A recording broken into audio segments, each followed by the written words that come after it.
What is going on, my nieces and nephews? It's your least favorite uncle. Welcome back. First, I want to apologize for how long it's taken this video to get out. The second video. I've tried to record this video several times, half a dozen times at least, with different audio equipment, different audio settings, and I just couldn't get it to work. The audio came out trash and was unusable. And so instead of keep playing around and trying to go the cheap route like I was going to, I bit the bullet and I ended up just getting a DJI mic mini. And here we are. I think now we've got everything figured out. So hopefully this sounds better. Now I'll just need to dial in my video settings because a lot of the times things come out a little bit washed out for some reason. So, but thanks everybody for all the support, all the views, all the comments, all the subs. I do appreciate it. And I think I want to start off a little bit with addressing a couple comments. The first comment being about how I'm blaming others for my failure of the MSF course, which is not the case. I mean, I don't necessarily disagree that, you know, it was my fault, right? Failing the MSF course was absolutely my fault. However, I feel that, especially in my state, so I live in Oregon, and so you have to take this quote-unquote MSF course, because it's not even an MSF course, it's MSF-like. The tests aren't quite the same, they're a little bit different. But you have to take it through this organization called Team Oregon. It costs $220. And you can't take it through anybody else. You have to take this class to get your motorcycle endorsement. So I feel that when you're paying that kind of money, and this is your only resource, and especially since it's not like I can really practice. I didn't have a bike. I didn't have a license. I didn't, nothing. I feel like they should give you all of the necessary core skills to be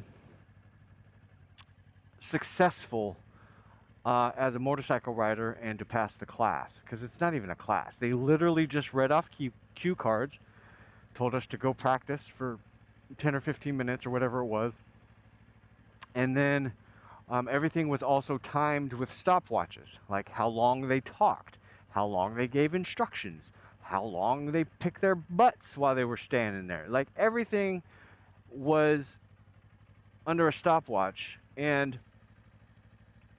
it was kind of silly.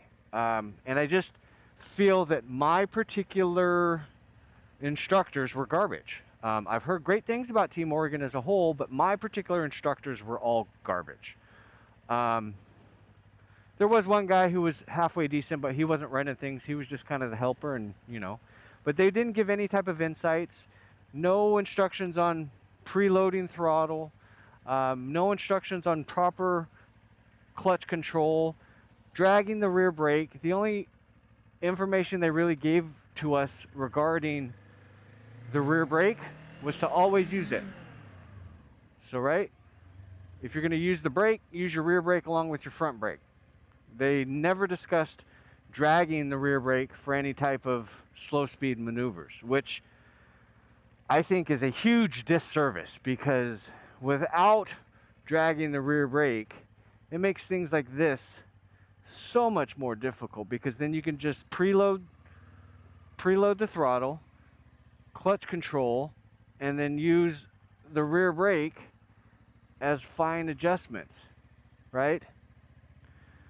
So that's just my opinion on that. I feel like they could have been better for what it was. Now, do I feel that failing the MSF was probably the best thing that could have happened? Yeah, absolutely. Because it made me learn and pay attention and practice this stuff to the point where I feel like I'm good at it. Not really good, I guess, but I'm decent enough at it now.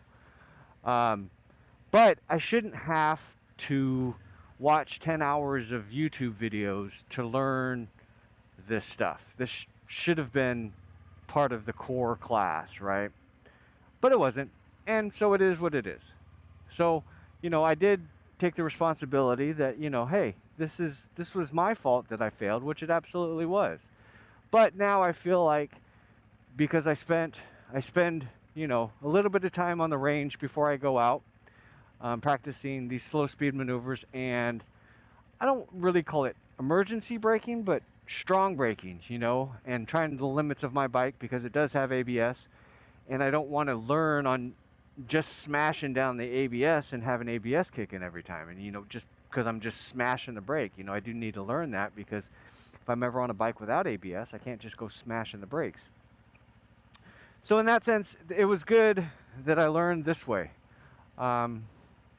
So I'm okay with that.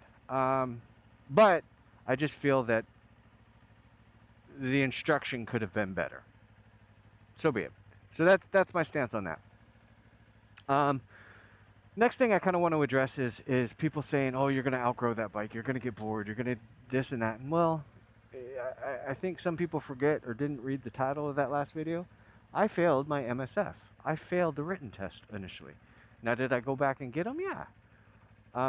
But especially as a brand new beginner, I don't need more than this. We just hit the 600-mile service break-in, so I went ahead and did the oil change, oil filter change, cleaned the chain, lubed it, tightened it, did all that myself, checked all the bolts, and so, the elephant in the room is, after 600 miles, do I think people were right and it's time to upgrade the bike?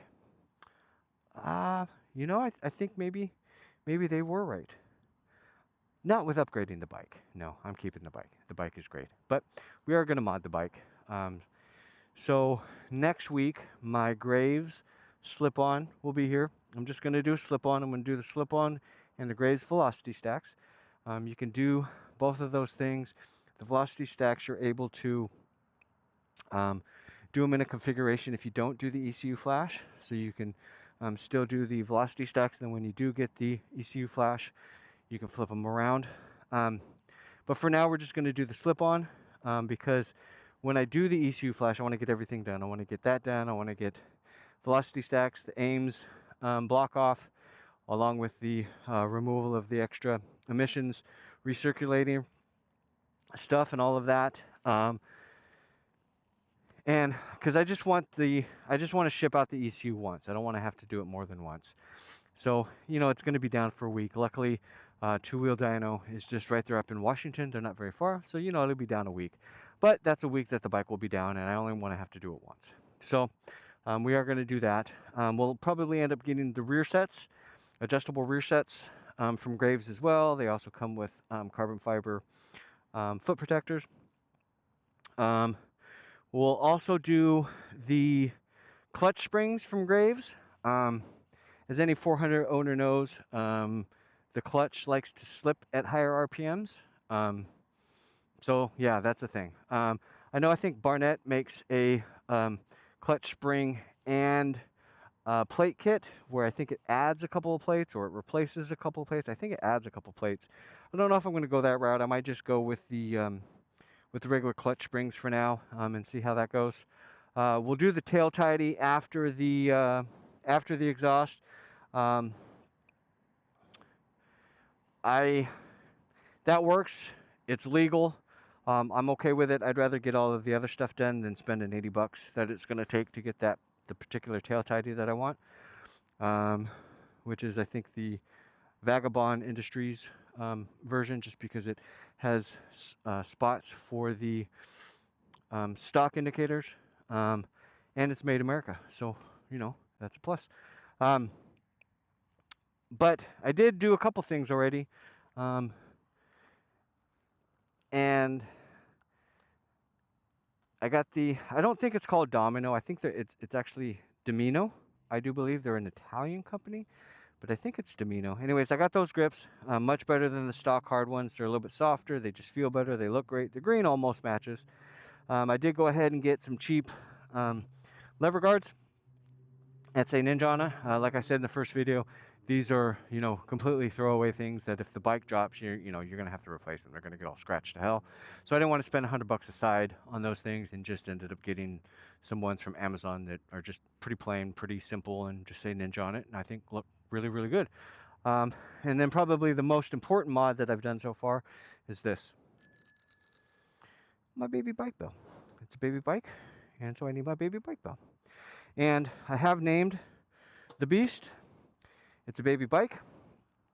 It's green. So this, meet Grogu. This is Grogu.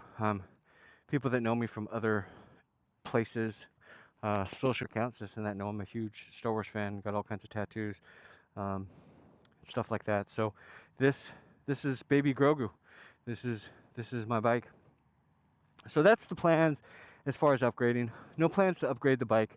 I'm perfectly happy, and I think most people will be perfectly happy with a 500 as a beginner. You know, if I had anything stronger, bigger, more powerful, I would have looped the bike at least twice. You know, whiskey throttle is a thing, especially within the first couple of days. My grips were too tight. I have now adjusted my grips. I have a much looser grip as well. So, but there would have been at least 2 times where I would have looped this thing and been pretty mad and upset. So I'm glad I don't have anything more powerful. This is absolutely perfect for me. Another thing I wanted to address was that there was a couple comments stating that I shouldn't be shifting so low in such low RPM. Well, yeah, I know. I was in break-in and was babying the bike per what the dealership told me. So they were very low RPM shifts. Yeah, absolutely. But now we are done with the service, got the oil change done. Now I'm able to rev this thing out, and it is a completely different beast. It's a completely different bike, being able to rev it out to, you know, 8,000, 10,000 RPM. And it's a lot of dang fun. Totally different bike. And I'm having a blast. So there really is no need for me to upgrade bikes whatsoever. I'm perfectly happy with this. So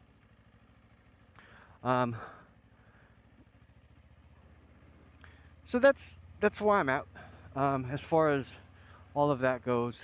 But if you're thinking about getting a 500 and you're worried that it's not going to be fun, I'm having a blast. Like, I'm at almost 1,000 miles now. So like I said, I've tried to make this video several times now and put on a bunch of miles in between. So, but I'm still having a blast. There's no regrets whatsoever. So if you're thinking about it, I say go ahead and do it. Maybe we'll kind of end it here with taking a quick jaunt, revving it out. Maybe take it down to the freeway and revving it out there real quick as well. But let's go ahead and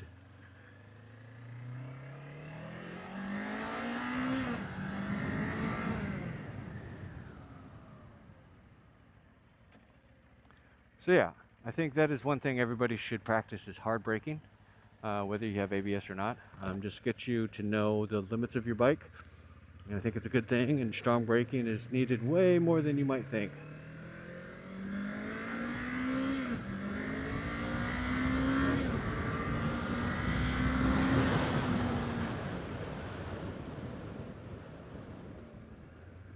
See, it gets up there pretty good. I have no problems having fun on this thing.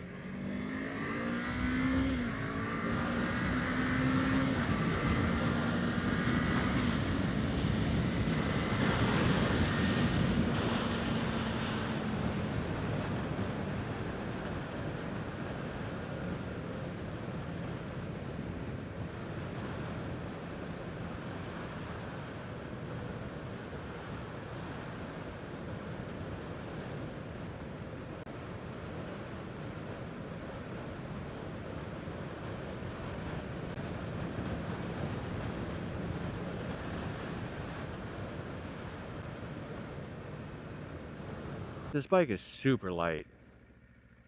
You can whip this thing around like it's nothing. Give it one little quick rip through the gears. Not gonna go crazy because, you know, laws and stuff.